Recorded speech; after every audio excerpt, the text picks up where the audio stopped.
수의사들이 제발 키우지 말라고 말리는 견종 1위는 뭘까요? 정답. 불독. 유전병, 암, 호흡기 관련 심장질환, 척추, 뼈 등. 하여튼 날 때부터 최약체로 태어난 아이들이다. 머리통이 크고 하체가 낮은 3등신의 체형이라 자기 똥꼬 핥는 것도 매우 어려워하는 데다가 코마저도 뭉툭한 단두종이라서 출산할 때마저 사람의 도움을 필요로 한다. 태어난 순간부터 사람의 도움을 필요로 하는 최약체인 이유는 아이러니하게도 인간들의 인위적인 교배가 원인. 날 때부터 고단한 프렌치 불독의 삶. 코 고는 소리 난다고 귀엽다는 사람들도 많은데 불독들은 생명을 유지하기 위한 가장 기본적인 숨쉬기조차도 힘들어한다. 여튼 이미 태어난 아이들 어쩌겠어? 주인이 열과 성을 다해 모시는 방법뿐. 프렌치 불독은 최약체인 주제에 자기 몸 상태를 모르고 신나게 놀자고 덤비는 굉장히 활발한 견종이다. 순간 욱하고 흥분하며 까불다가 눈알이 빠지기도 하고 차도로 튀어나가 사고를 당하는 안타까운 일들이 많다. 뜨거운 여름날 산책 나가자고 보채다가 호흡곤란으로 쓰러지기도 한다. 그래서 급사가 많기 때문에 프렌치 불독의 평균 수명이 9년이라는 가슴 아픈 사실을 주인은 절대 잊어서는 안 된다. 용식이도 내가 매우 조심하며 모시고 있어서 6살인 지금 큰 병 없이 잘 지내고 있었는데 이번에 드디어 사건이 터졌다.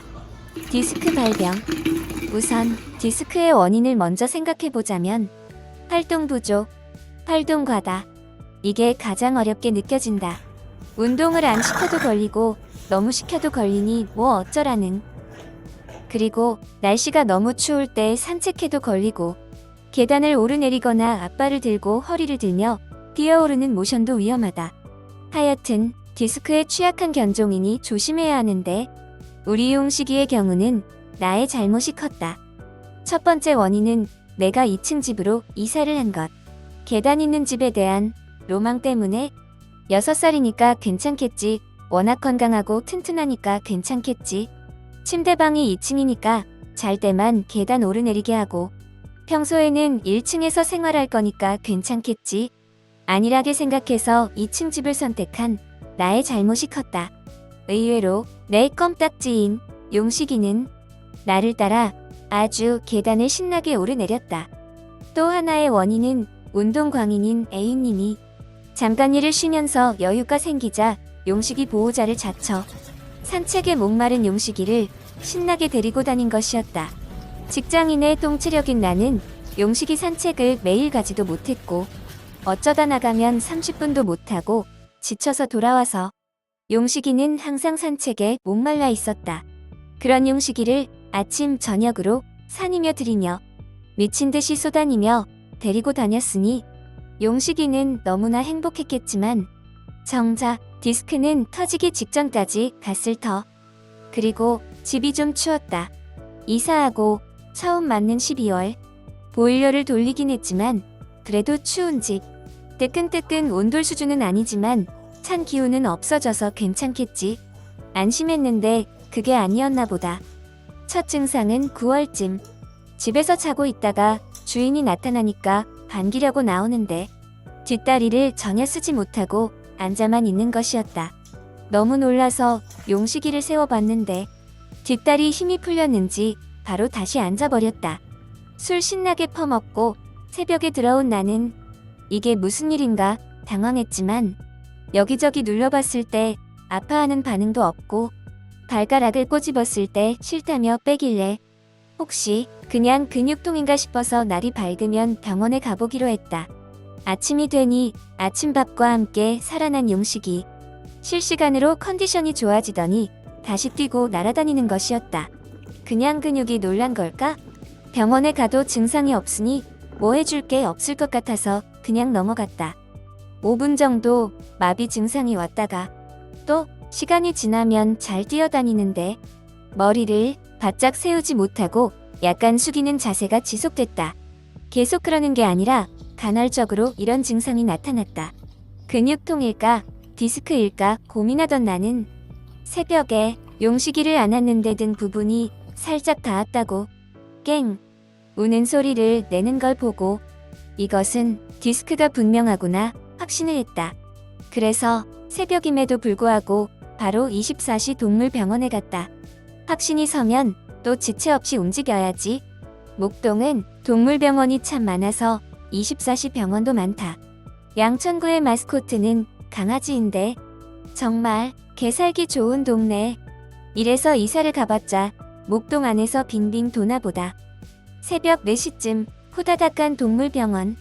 원장님이 엑스레이를 찍어서 살펴보시더니 워낙 디스크가 취약한 견종이긴 한데 엑스레이상 디스크로 진단하기는 어렵다고 했다. 그렇다면 MRI를 찍어보는 건 어떨지 고민하는 나에게 너무 초기면 MRI를 찍어도 나오지 않을 수도 있고 마취에 대한 부담, 비용 부담도 크다고 했다. 사실 내가 봐도 마비 증세가 오래 가지 않으니까 근육통인지 디스크인지 너무 애매했다. 또한 원장님도 용식이 발가락을 눌러 반응을 하는지 보셨는데 역시나 애매했다. 사람 같으면 평소 느끼던 것보다 둔하게 느껴지면 말로 좀 자극이 덜 느껴져요 하고 표현하니까 알 수 있는데 강아지가 일단 발을 뺀다고 해도 평소보다 둔한지 간지럽혔을 때 어떤지 말을 못하니까 경중을 판단하기가 어려웠다. 그래서 일단은 주사를 맞고 약을 3일간 먹어보기로 했다. 최근에 산책량이 많았고 날씨가 추워서 근육이 놀란 것일 수도 있으니 우선 지켜보기로 했다. 그렇게 다녀온 병원 11만 5,900원 정도 지출.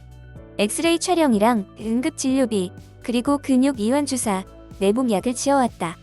내복약은 안타깝지만 반은 참고 먹어주고 반은 토해내버렸다. 귀신 같은 용식이 병원 처방식 습식 사료도 토해버리는 놈이라 밥이랑 섞어서 줘도 한참 지나면 토해버렸다. 그 와중에 밥은 꼬박꼬박 잘 먹어줬다. 너무 기특함. 하여간 더럽게 예민스. 그런데 3일차에 또 용식이가 계단을 올라오다가 그대로 굳어 끙끙 앓는 증상을 보였다.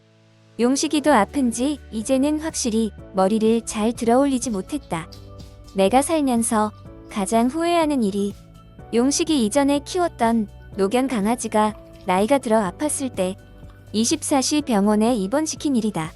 24시 병원이라고 실력이 없다는 게 아니라 야간은 주로 인턴들이 보고 양방병원은 확실히 약을 독하게 쓴다. 강아지가 발작 증세를 보이니까 발작을 잡으려면 약을 써야 하는데 이게 또 신장이나 췌장 등에 무리를 주니까 의사는 냉정하게 견주에게 선택지를 고르라고 한다. 어쩔 수 없다. 발작을 잡으려면 장기 손상은 당연히 따라온다. 그때 MRI도 찍고 줄기세포 투약도 받고 할 수 있는 걸 다 했으나 내 강아지는 그 독한 약을 이겨내지 못하고 장기가 녹아 혈변을 보며 고통스럽게 떠났다. 낫게 해주지도 못하면서 왜 그 고통 속에 아이를 보냈는지 지금도 생각하면 가슴이 찢어질 것 같다. 그 후 나는 24시 병원에 아가를 맡기는 건 피하고 싶었다.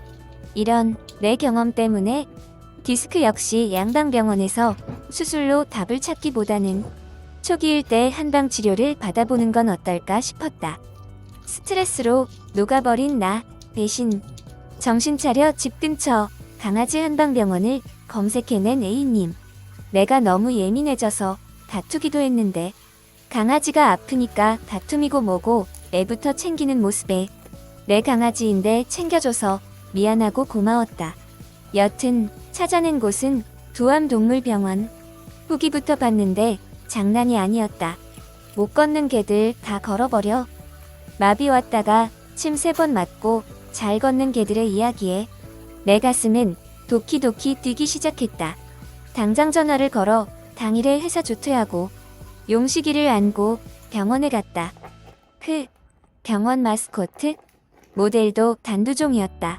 아니나 다를까 환자들 사진에 프렌치불독, 보스턴 테리어가 압도적으로 많았고 닥스훈트도 마찬가지. 그런데 의외로 포메라이언도 내원을 많이 했다. 다른 견종도 조심해야겠지만 위의 견종을 모시는 집사들 디스크 조심하세요. 24시 병원을 다녀왔는데도 답답한 상태라 나는 MRI를 찍어보고 싶었다. 미쳐 날뛰는 나를 진정시키며 두암 원장님은 우선 이전 병원에서 찍은 엑스레이 사진을 보셨다. 내 눈에는 그저 귀엽기만 한 근육 빵빵 용식이의 엑스레이 사진. 확실히 디스크 전문 한방병원이라 그런지 선생님은 이 정도면 초기 디스크로 봐야 한다고 하셨다. 디스크가 눌러져 있는 상태가 맞다며 MRI는 비용 부담도 크니까 우선 한방 치료를 받아보고 그래도 차도가 없으면 MRI를 보자고 하셨다. 그렇게 용식이는 첫 치실로 잡혀 들어갔다. 침 맞는 동안 강아지가 흥분하면 안 돼서 첫 치실에는 보호자가 같이 들어갈 수 없다. 카톡으로 침 맞는 사진을 바로 보내주셨는데 머리통에 침 맞으면 좀 안 까불까요? 어휴, 까불이. 6살이 되어도 만년 똥강아지. 밤송이가 되어버린 내 새끼. 나도 안 떠본 뜸을 강아지가 먼저 뜨다니. 이 무슨 일. 레이저 치료도 받고 원장님이 집에서도 적외선 치료기로 조사해주라고 하셔서 적외선 치료기도 하나 장만했다. 한동안은 산책, 목욕, 장난 모두 금지. 장난감도 싹 다 치우라고 하셨다. 당연히 2층으로 올라가는 계단도 막아버렸다. 초기 진료비로 20만원 조금 안 되게 지출하고 앞으로도 계속 치료를 받을 거라서 침, 레이저, 뜸 10회 패키지 68만원인가를 결제했다. 그렇게 침 맞고 집에 오니까 단 1회로도 확실히 좋아진 용식이. 하지만 한약은 기가 막히게 알고 사료에 섞어주니까 먹기는 하지만 나중에 또 토하고 그래서 한약은 안 짓기로 했다. 디스크 환자가 되어서 속상하긴 했지만 1회 침 치료로 너무 좋아져서 다행이었는데 문제는 갑자기 용식이가 쉬를 못 가리기 시작했다. 용식이는 처음 가보는 집에서도 기가 막히게 그 집 화장실 바닥에 오줌을 싸는 강아지이다. 대변 패드? 이딴 거 써본 적이 없다. 무조건 어느 집이든 화장실 바닥 수채구멍 근처에 똥, 오줌 기가 막히게 가리는 게임. 이렇게 깔끔한 아이가 잘 때 시야가 조금씩 흘러나와 몇 시간이 지나니까 이불이 흠뻑 젖을 정도로 야뇨증이 생긴 것이었다. 병원을 다니며 스트레스를 받은 걸까? 아니면 최근 1일 이산책을 하면서 시야를 밖에 싸는 재미에 빠져 시야를 참다가 방광염이 온 것일까? 피검사를 하고 초음파도 봤는데 원인으로 딱 삼을 만한 문제는 딱히 없었다. 그렇게 또 20만원가량의 돈이 홀라당 사라졌다. 방광염으로 보기에는 또 염증 반응이 거의 없고 혈뇨도 없었다. 그렇다고 디스크 때문에 못 걸어서 오줌, 똥을 못 가리는 것도 아니었다. 깨 있을 때는 화장실에 가서 쉬야를 하고 대변은 또 기가 막히게 화장실에 봤다. 낮잠이나 밤잠이나 아무튼 용식이가 잠들었을 때 자기도 모르는 사이에 축축하게 젖어버릴 정도로 시야가 나오니 용식이도 놀라고 당황스럽고 나도 당황. 원장님도 당황. 딱 야뇨증만 따라온 경우는 거의 없어서 피검사와 초음파만 가지고 원인을 판단하기는 어려운 상황. 원장님이 생각하신 원인은 말만 봐도 어마무시했다. 물론 최악의 상황을 말씀하셨고 일단 스트레스 문제일 수 있으니 지켜보다가 심해지면 빨리 병원에 다시 오라고 하셨다. 그런데 이제는 용식이가 안 잘 때도 오줌이 찔끔찔끔 나오고 나는 거의 미쳐 돌아서 원인이 뭐던 간에 이대로 방치하면 용식이 방광이 없어져 버릴 것만 같고 이러다 방광염이 암되고 이러는 거 아닌지 정신이 나갔는데 선생님이 정확한 진단을 위해 용식이 소변 검사를 해볼 수 있게 오줌을 받아오라고 하셨다. 병원에서 소변 검사를 하려고 했는데 용식이는 절대로 병원에 쉬야를 안 하니까 결국 오줌을 받지 못했다. 게다가 오줌이 줄줄줄 다 흘러나와 버리니까 화장실도 거의 못 가고 기저귀만 찬 상태였다. 이거 뭐 어떻게 쉬야를 받아야 하나? 그러다가 A님이 기가 막히게 용식이가 화장실에서 쉬야 포즈를 잡은 순간을 포착. 얼른 병을 들이대 쉬아를 받아냈다. 병원에서 그렇게 기다렸을 때는 쉬아를 안 했고 그마저도 집에 오는 동안 담요가 젖어버리긴 했지만 그래도 용식이는 최대한 참았는지 소량의 쉬아를 화장실에 싸려고 했다. 착한 내 새끼. 사실 나처럼 개를 오래 키운 사람은 개 오줌이고 똥이고 손에 묻어도 뭐 아무렇지 않은데 내 새끼는 어디까지나 내 새끼일 뿐. 자기 새끼도 아닌 여친이 키우는 개 오줌을 손에 묻혀가며 받아낸 착한 내 애인. 손이랑 병 다 씻어낸 다음에 찍은 사진임. 저 오줌도 너무나 소중해서 다음날 병원에 가져다 드리기 전에 냉장 보관을 하려고 했다. 냉장고에 멍뭉이 쉬아통을 넣는 게 찝찝할 수 있지만 어차피 우리 집 냉장고는 텅텅 비었음. 그리고 검사할 소중한 오줌이라 뭐 더럽네모네 그런 것도 없이 저 노란 물이 황금색으로 보였음. 하지만 나는 점점 상태가 안 좋아지는 용식이가 걱정돼서 선생님께 전화드리고 계속 징징거리고 뭐 세균이 나오든 말든 그냥 항생제 먹여보면 안 되냐 난리를 쳐댔는데 원장님은 너무 감사하게도 예약이 꽉 찬 와중에 그러면 지금 바로 와보라고 하셨다. 그렇게 오줌통을 들고 바로 달려간 병원. 싱싱한 새 오줌을 가져다 드려 소변 검사를 해보니 방광염 소견이 나왔다. 이게 참 애매한 게 방광염으로 보기에는 균 반응이 적었지만 여튼 균이 있긴 하니까 주사 꼭 맞고 약을 지었다. 그렇게 또 10만원 가까이 호로록 불타 없어지고 돈은 됐으니 얼른 우리 개 궁둥이 축축해지지 않게 해주세요. 이불 빨래하며 고생한 A님도 힘들었지만 팔자에도 없는 기적이 차며 스스로 우울감에 젖어있던 깔끔왕 용식이도 말을 못해 그렇지 너무나 힘들고 괴로워했다. 주사를 맞고 방광염 약을 지어 먹자마자 용식이는 바로 또 호전되었다. 방광염 약은 알약이라 잘 먹어줬다. 하도 가루약을 다 토해버리니까 이것도 원장님이 배려해주셔서 알약으로 지어주셨다. 그리고 신장 영양제와 함께 먹이니까 더 좋았던 것 같다. 신장 유산균이었는데 이건 냉장 보관하라고 꼼꼼하게 디렉션을 주셨다. 피검사에서 담낭이 좀 지저분하니까 저단백, 저지방 사료로 바꾸라고도 하셨다. 프렌치 불독 집사님들 워낙 끈 육개라서 계란이나 고기 많이 주실 텐데 신장 상태 봐가면서 단백질 급여하세요. 용식이도 알레르기 때문에 간식을 아예 안 주는 대신 양배추와 삶은 계란을 가끔 줬는데 이제 삶은 계란은 끝이야. 세상에서 가장 착한 내 강아지. 엄마 걱정하지 말라고 방광염도 잘 이겨내줬다. 그래도 걱정돼서 방광염 약 다 먹고 바로 끊기 싫었는데 원장님이 이제는 내 마음을 다 읽으시는 걸까?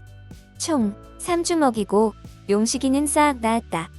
이제 남은 건 디스크인데 처음에는 3일에 한 번씩 가서 한방 치료를 받다가 점차 기간을 늘렸다. 주 1회 다니다가 이제는 3주에 한 번 병원에 간다.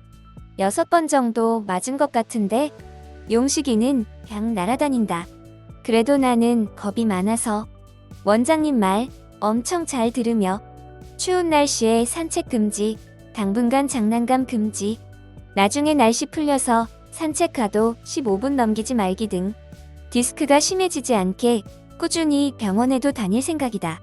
수술도 방법일 수 있지만 마취에 대한 부담과 혹시나 수술이 잘못되었을 때 걷잡을 수 없는 후유증, 그리고 초기 디스크라면 한방 치료가 훨씬 낫다고 본다. 나도 목쪽 디스크 탈출 소견인데 가벼운 운동과 스트레칭, 셀프 관리로 잘 버텨보고 있다. 초기인데 수술로 조져버리기는 무서워. 아무튼 12월에 발병한 용식이의 디스크. 2월이 된 지금은 그냥 보면 완치 상태 같다. 그래도 환자이기 때문에 조심조심. 산책도 장난도 다 금지. 따뜻한 날 옷 잔뜩 입히고 잠깐 놀이터에 풀어놨다. 하네스마저 척추에 충격을 줄까봐 하네스도 안 하고 아무도 없는 으슥한 놀이터에서 몰래 뛰어노는 개와 인간. 나중에 더 좋아지면 슬슬 데리고 나가야지. 용식이, 얼른 좋아지자. 엄마가 잘 돌봐줄게. 이상, 약 2개월간 디스크로 고생한 용식이의 디스크 탈출기를 마친다. 디스크가 의심된다면 꼭 초기에 병원에 가보세요.